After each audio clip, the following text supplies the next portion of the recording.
everyone, my name is Veronica. I'm a teacher and I've been teaching English for almost 12 years. I really like my job and I highly recommend you Vadim's course.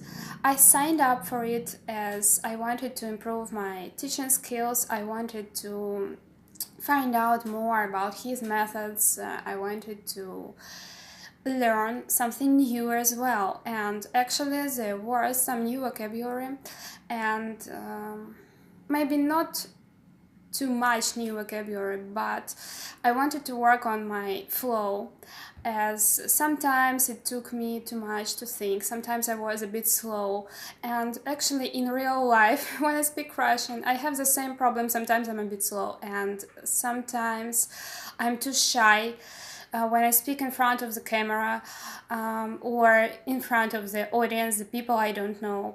And I think that my flow has improved due to that course. Thanks for that course, and thanks to Vadim. He gave me some feedback and it was really important. He supported us and we had a group chat, and I think that he tried his best to motivate us.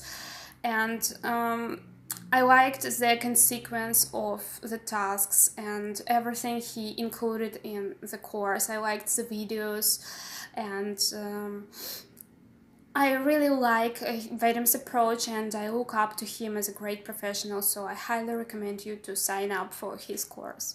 Thank you.